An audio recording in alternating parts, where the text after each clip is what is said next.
Good morning, everyone. I'm Kevin Allen. I'm joined by my usual broadcast partner, former NHL defenseman Tom Laidlaw, who played 11 seasons in the National Hockey League for the New York Rangers and Los Angeles Kings. This is the Laidlaw and Allen Report. We come to you twice a week to talk all things hockey, and a lot to talk about. I guess the all the teams are addressing the players about it's time to tighten up a little bit in terms of COVID protocol. In Detroit here, Jeff Blashill said, basically the message is, hey, look, we realize everyone's got to live their lives, but let's try to be a little bit more careful. And, they've kind of asked players not to get too involved in holiday parties where there's going to be large gatherings and stuff. And, I think the players are on board on this, at least those who want to go to the Olympics, because we don't want to get any more canceled games. And, with the new strain now, in the picture, I think everyone's a little concerned about how this is all going to work out. Yeah, and then I see even the Boston, the coach Cassidy even had to miss last night's game because of COVID too. So yeah, we've had I think he's got to be like the third or fourth coach. Yeah. I'm trying to think. So we had the Colorado Avalanche, Bernard. We've had Mike Sullivan, of course, had COVID.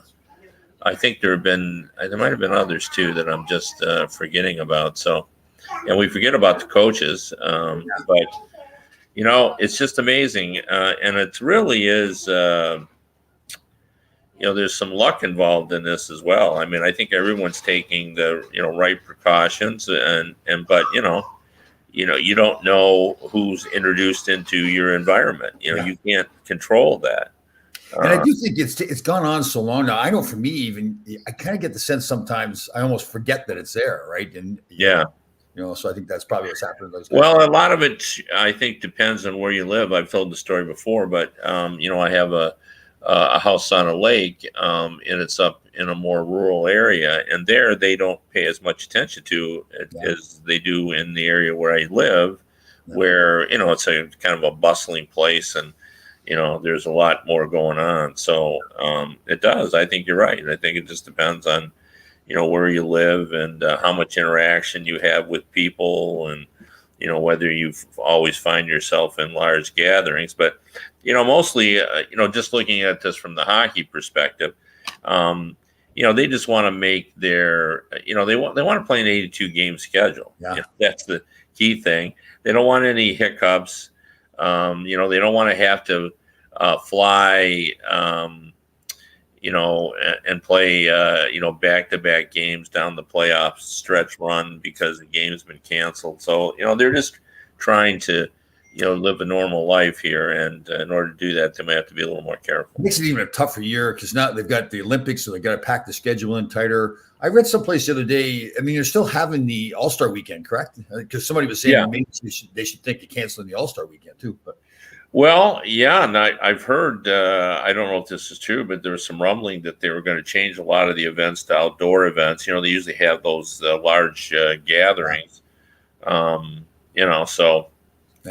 Yeah. I mean, it's possible. The biggest problem with those kinds of things is there's millions of dollars involved, and that people have laid out to plan these things, and and that's a big weekend for the NHL, as you know, right? I mean, that's all the sponsors. Like some people say, well, it's the All-Star game worth anymore, but it's a big weekend because the sponsors all come in. It's a big weekend for the cities that's involved. I mean, there's a lot going on, and brings revenue into a city and time to showcase the city. So it's real easy.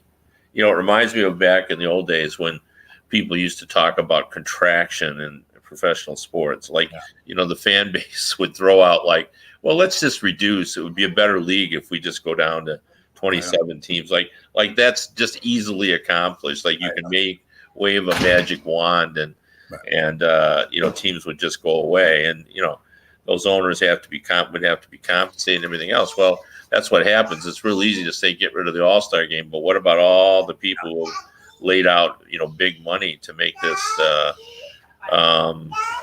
happen? So I remember contraction. When you say that word, it reminds me of the 04-05 lockout, and one of Bob Goodenough's strategies And again, we've talked about Bob over and over, our dislike for him, but our respect for some of the things that he did for the Players Association. But that's one of the things he brought up, I think, in an effort to try to scare the owners that we're going to have contraction here. The league just can't keep going the way it is, not realizing that meant 20-some players on those teams were going to be losing their jobs too. So, yeah, well, I mean, I think Bob, was well aware of that, but there was always, he was always thinking about some master plan. But contraction is, the reason we've never seen it is essentially, I think what you'd have to do is, let's just say you want to get rid of the Arizona Coyotes, you'd have to pay off that owner to go away. Yeah. So all the teams would have to chip in. Yep. Otherwise there'd be mega lawsuits and totally, so. Yeah. And you got to think, well, okay, we didn't Seattle just pay $650 million for their new franchise? So oh yeah. There's the start, right? So. Yeah, that's why, no one talks about contraction anymore. That was years ago. I do remember too, I always thought it was amusing when people would say that there's not enough players for the National Hockey League when they'd expand, which is just absurd, The talent level, the talent level is way higher than it was when I played. I mean, it was. Yeah. Well, yeah, and to be honest, even back when people were saying that, they really were. What I think they were reacting to is, people say today, well, I've had readers tell me, well, the players of the 80s were more talented because they had a lot more points. Well, that's hogwash. I mean, it has nothing to do with that. It's just today's game is more defensive minded. Like when players arrive in the National Hockey League, they have been trained defensively, probably most of them since they were 4 and 5 years old. Okay, I'm going to disagree with you. So I'm going to disagree with you on that one. Like I watch the teams play in their own zone now, and it's not very good defensive play. The difference is that they're trained to get the puck out of their zone quicker. I think that's the difference. It's like guys like myself are just banging off the glass. These guys, you see these Adam Fox for the Rangers now, and not just him, but they're all very good at that first pass, skating the puck out of their zone. So in the end, it's the same result. It's better defensive play, but in a different method, right? Yeah. Well, I'm not going to argue tactics with you. You know more about it than I do. I'm just saying that, what I see with the untrained eye is, the amount of back pressure, for example, that players have. Yeah. We didn't see anything like that. Yeah, exactly. A guy would get on a breakaway and there was no defensive player in the picture. Yeah. I don't know where he was, but the guy would be in alone. And when I mean he was in alone, he was in alone. Yeah. I even had a breakaway one time, Madison Square Garden. I was so nervous I wasn't going to hit the net. I shot it right into the goalie's chest. Seriously, I was saying, just don't miss the net. Just don't miss the net. Well, you didn't. Yeah. Yeah. The thing too that I think is frustrating for fans that it has never really been explained well enough. Although top scorers have kind of talked about it over time. Why players miss the net all the time. Well, oftentimes they're trying to pick a corner that's about the size of what I'm showing you there, and they're going in, and it seems like, how can you not get it on the net? Well, the reason you can't get it on the net is because they're going for the upper right hand corner of about a 3-inch spot. Yeah. And they might miss it by 2 inches, but then it looks like, oh my God, you had that huge net. Well, they're not wanting. The goalie takes on most of that net. Totally. You don't want to just throw it right at the goalie. It is funny when you go in and you're looking at an NHL goaltender and how he's covering most of the net. You're thinking, how do these guys score at all? Right? It's amazing. Yeah. Yeah. Hey, two great questions here. So Deborah Ann O'Keefe, the first one. Susan's up next. Tom, when you played, did you ever ask for a trade? So relating to DeBrusk in Boston, young players today, and a voice who I think is good. Sure causes. So DeBrusk in Boston has asked for a trade. He was a healthy scratch a couple of games ago. He started off being like a 27-goal scorer. I think the vision was, I heard that they thought he could be a 40-goal scorer. That has not happened. And watching Boston play, he's almost non-existent now. Like, I guess here's the thing, just as a general rule, when I see a player ask for a trade, I'm like, have you done everything as a player possible to do what you need to do to be in that lineup with that team and be the most successful? That's my problem. And again, I don't know the young man. I don't know his agent. Don't know the advice he's giving him or not giving him. I'm just concerned when you ask for a trade like that. It's like, okay, like to me, in a lot of cases, the other GMs are going, well, what kind of a character player do we have here that he's asking for a trade? I mean, has he not worked hard enough? What's gone on? But I guess the flip side is he showed that he had a lot of potential to be a very skilled goal scorer, so other teams are going to want him. But I don't know. So the bottom line is I never asked for a trade. I don't think I was ever on a team back then that players asked for trades. As an agent, I certainly did that. I remember Brian Berard was the first overall pick in the draft by Ottawa. Ottawa was not in very good shape at that point. It just seemed like a great thing. So we'd asked for a trade. I ultimately got the trade to the Islanders. So in that case, it really wasn't upsetting the locker room. But again, if I'm trying to think, if I'm sitting in the locker room and a player's asked for a trade, there's the part of me that's like, come on, we're a family here. You're supposed to be fighting, to be with us. Now you're wanting to trade. But then if that's the case, you wonder, well, maybe that guy's just not a really good team player and you want him out of the locker room anyway. So that is a tough one. Yeah. Yeah. And, you're right about DeBrusk. He started out so strong. And there's always other factors involved. Like, sometimes there can be personality, clashes. I know you've had clients who, just didn't hit it off with the coach, which sort of, can sort of get in the way of that as well. With the DeBrusk case, I don't think I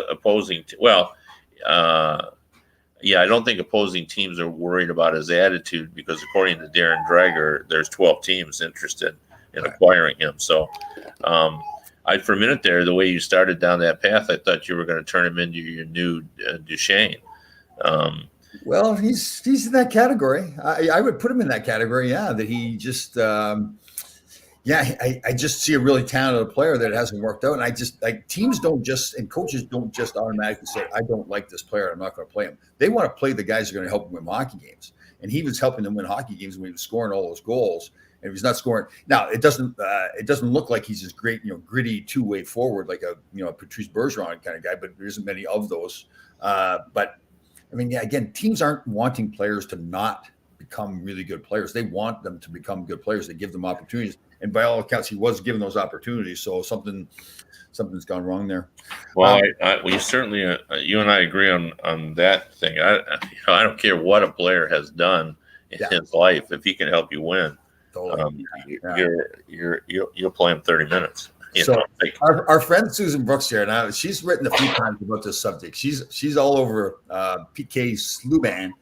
How crazy a coach yelling. Brendan Moore in Carolina, first of all, gets his fine for yelling. But let's talk about the slew foot first. So Marchand gets 3 games for the slew foot and Oliver Ekman Larson. And I guess there's some debate that Subban he at least had 2 slew foots there in a short period of time. The one on Reeves, the preseason game with the Rangers, I thought pretty clearly was a slew foot. Not everybody seems to agree with that, but Subban really didn't get much of didn't get fined for those. Not even that situation, he just got fined for others. So I was like, Marchand was a slew foot. I still was surprised that he got 3 games though. Were you that he got that much or no?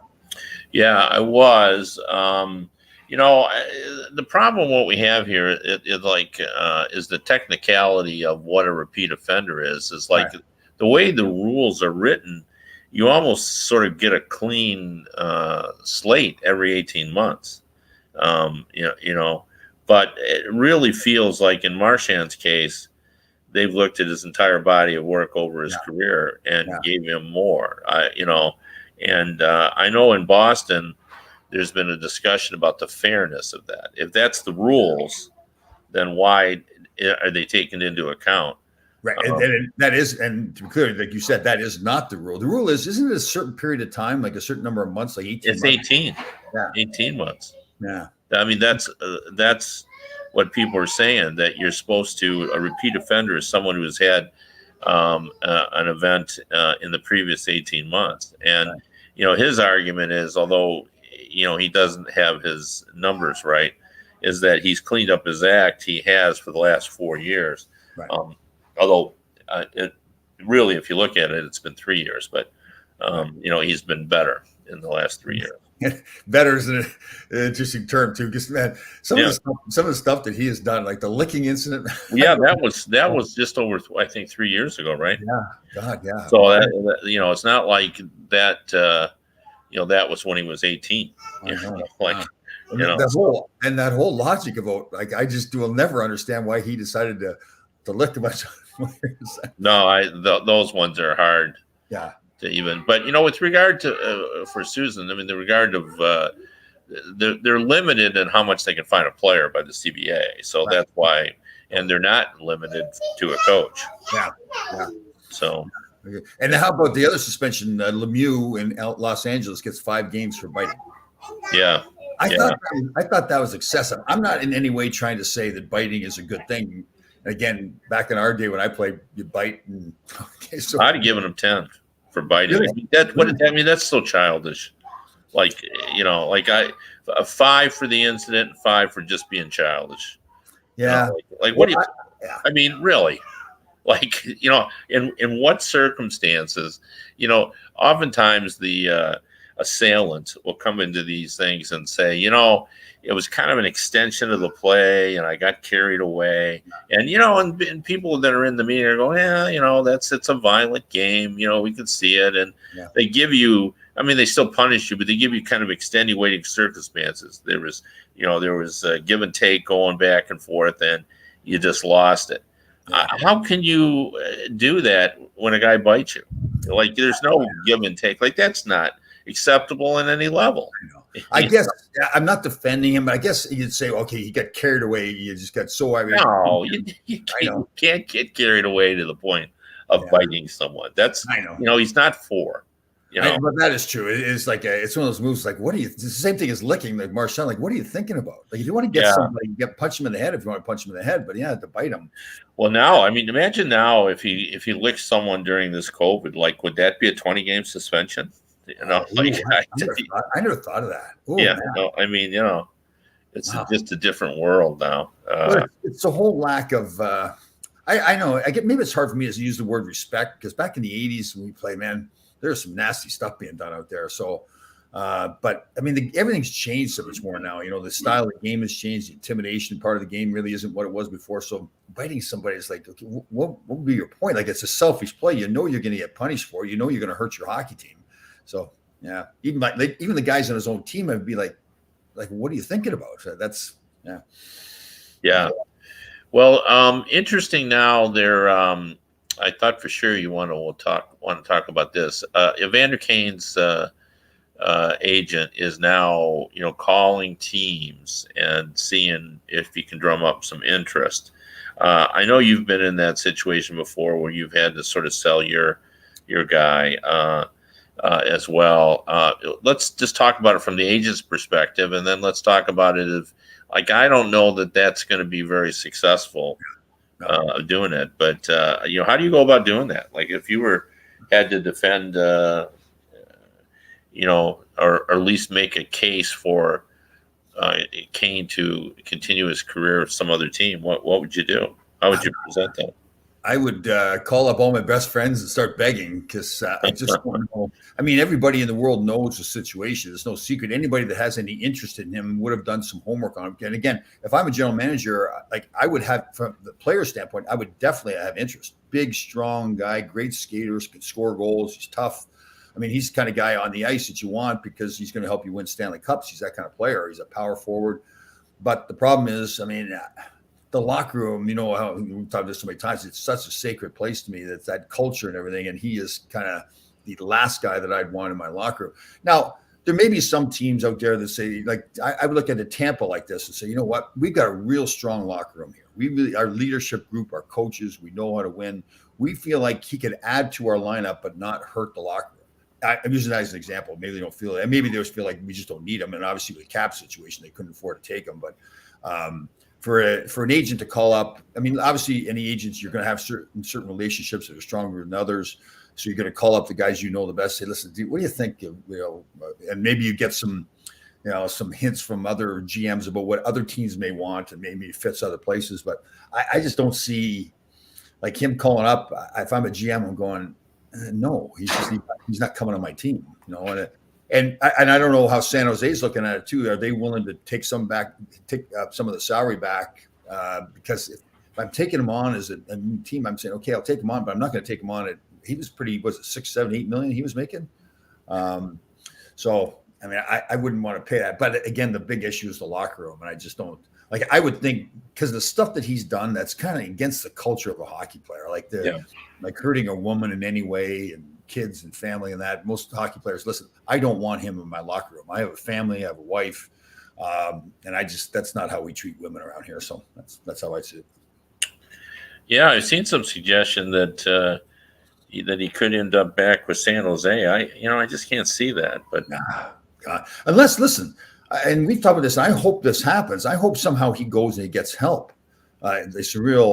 It just appears to me that he needs help. He's an addict. He's a gambling addict. He's acknowledged that, and his treatment of his teammates and the game itself and women.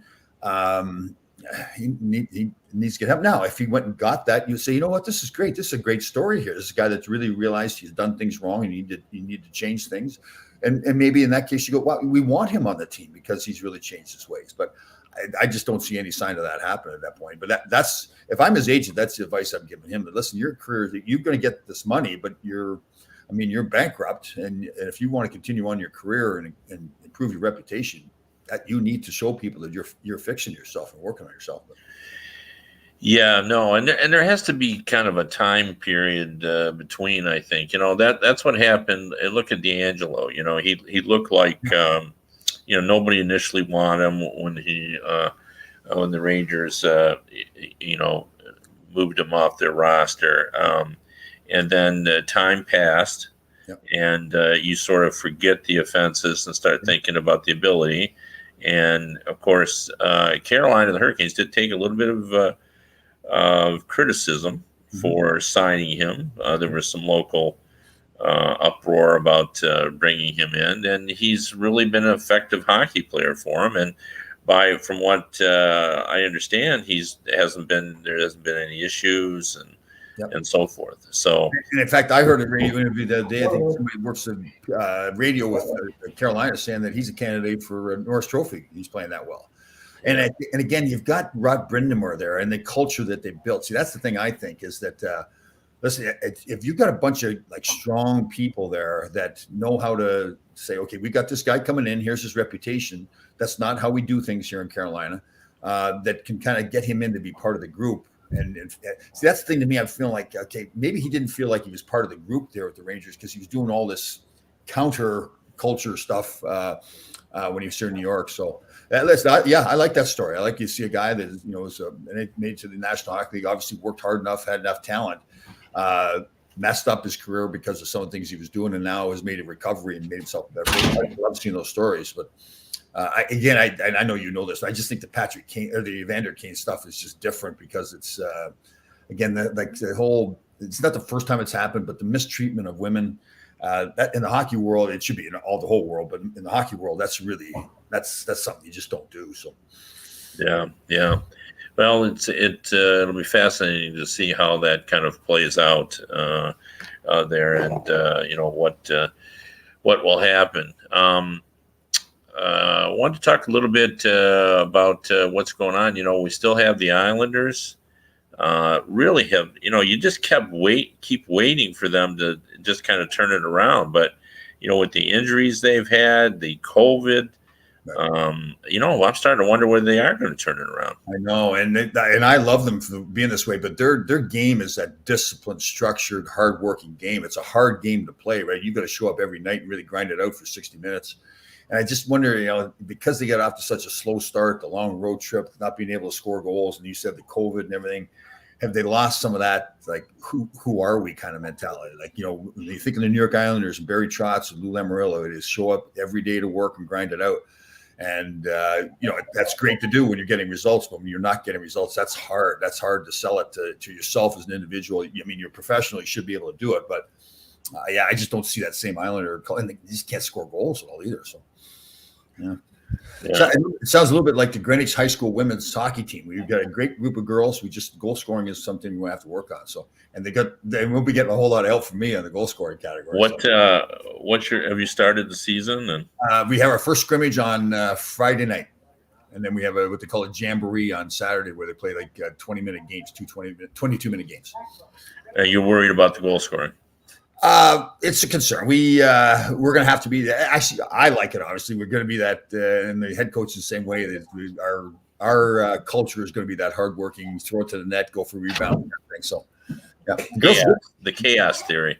Yeah, definitely it is. Yeah, and our girls are good though. We had them at the gym at 6:30 this morning.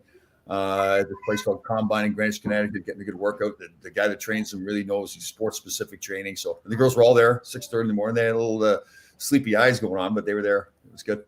Yeah, well, I mean, that's expected in high school.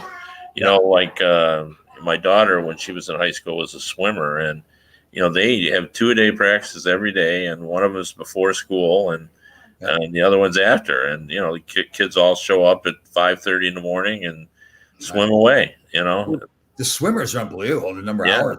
I didn't realize how much. Yeah, wow. Yeah, they have to get their laps in, and in order to obviously they got school to go, so you got to do it before and after. So, definitely.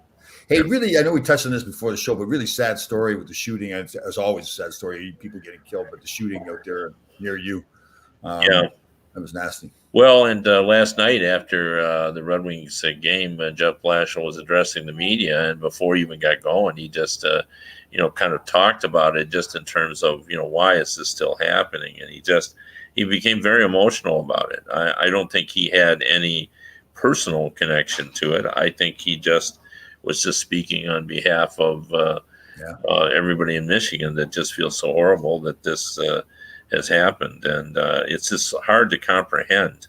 Yeah. This one obviously catches the attention, but there's so many people being killed all the time, and it's just like, God, we're there. I don't know. Does it feel like it's getting worse? I don't know, but I do see a lot of people out there that are just like with all the COVID and now this new variant coming out and everything. Everybody's just kind of like, enough's enough. Like, I think when something like this happens, it's even more emotional, right? It's always should be emotional, but it's even more because of all the stuff that's going on. That's my thoughts. Yeah, and and you're always looking. Of course, you want to find out like why this went on, and but usually the bottom line of all this is mental illness of some way, shape, or form. Even so. Yeah, it was a 15-year-old boy was arrested. Yes, yes. So. And you even feel bad for him as much. I know he was one that took 3 other lives and hurt other people, but I mean, for him to get to that point as a 15-year-old, there's obviously something wrong there, right? Yeah, and it'll certainly end up in discussion on gun violence as well. The gun was purchased, according to the police, on Black Friday, so that the weapon was just newly purchased. And did his father buy the gun too? His father bought the gun. Yeah. So. Yeah, I know. Yeah. Then now we get into the whole political debate about guns. Yeah. No, I know. It's just. Then we had I can't remember where it was. Where was the guy that was in Wisconsin that during the Christmas parade or whatever ran through with his car? So you say to yourself, that man didn't have a gun, but he still found a way to kill people, right? Yeah. No, I know. It's difficult to fathom. So our buddy Ovechkin didn't get a goal last night. It felt like he was scoring all the time. But last night he didn't get one. And he's just been on such a tear that, when he doesn't get one, it's like major news. I know. Yeah, that's true. Yeah. Here's a great question too. I watched the interview of Jeff Molson, the owner of the Montreal Canadiens. Jeff Gordon, new executive, will need to learn French. And he really addressed this, that obviously I don't think Jeff speaks French at all at this point. But again, Jeff Gordon was hired as the executive vice president of hockey operations. So they're going to have to hire a general manager. And the owner made it really clear that was going to have to be somebody who's bilingual, with French and English. So, you totally get it in the French market there in Montreal, but it does kind of limit the talent who you hire as a general manager. I wonder if our buddy Jimmy Rutherford speaks French. Yeah, I don't know. In this day and age, too, I don't know, why you couldn't, hires someone under a condition that they entered into an immersion, French language learning course. They have, I know, in the military, like real advanced training courses for people. I mean, don't you think it's a little bit of like that world that it's not necessarily the language, it's the fact that you understand who we are as a people. Like no, that's fair. Yeah, that I may be naive to think it's just simply about learning the language. You're probably right that it's more about the cultural aspect of it and all that. And I get all that. That's part of their tradition there, but it really limits your options. Yeah, I'm trying to think offhand. Like, I mean, the one name that people have thrown around is Patrick Roy as coach or GM.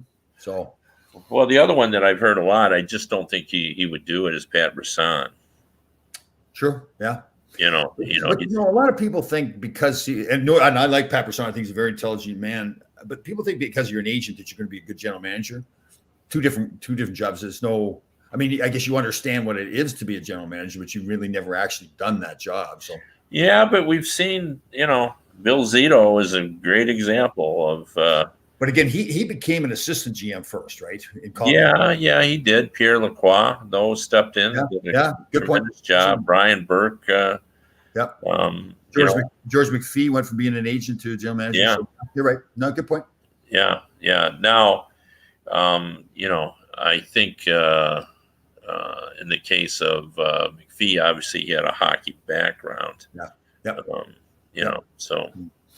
Yeah, that'd be interesting how that works out. Man, that's a tough market too, that Montreal, man. It's like you're going to get criticized no matter what you do. I mean, I think he made a wise move in hiring Jeff Gorton. I think he did a fantastic job here with the Rangers, putting all this young talent together that they've got here.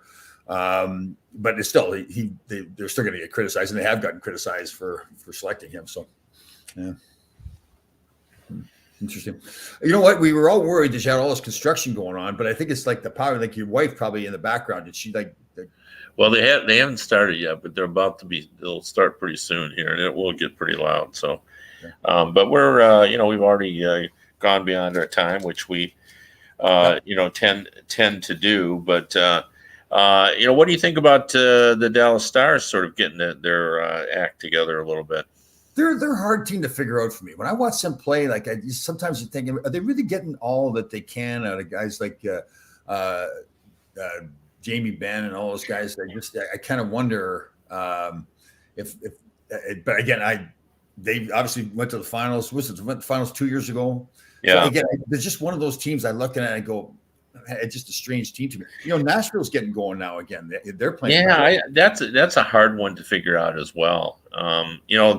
I mean, what I said about Dallas when they got in the finals is the same thing I said about last year about Montreal. And they deserved to get to the finals. They were playing well at that time when they got, playing good hockey in the playoffs. But I didn't look at them and say, "Wow, what a team!" You didn't view them the same way you did the Tampa Bay Lightning. So like when Tampa lost out in the first round of Columbus, you're thinking they're going to be back. They're a great hockey team. They're going to be back here, But but you wouldn't, Dallas even going to the finals. There's no guarantee they're going to be back. Yeah. Yep. I agree. Yeah. Anyway, we'll cut it short by our standards, but actually longer than we always intend to go. We appreciate everyone tuning in and talking a little hockey with us. We'll be back again next week. If you want to read me, I'm at DetroitHockeyNow.com and also at HockeyBuzz.com. And again, I'll be at the Ranger Flyer game tonight at Madison Square Garden too. If anybody wants to stop by and see me, have a little chat about hockey. And again, if you want to listen to the radio version of this show, you can go to radio.co at 365 Sports. We'll see everybody next week.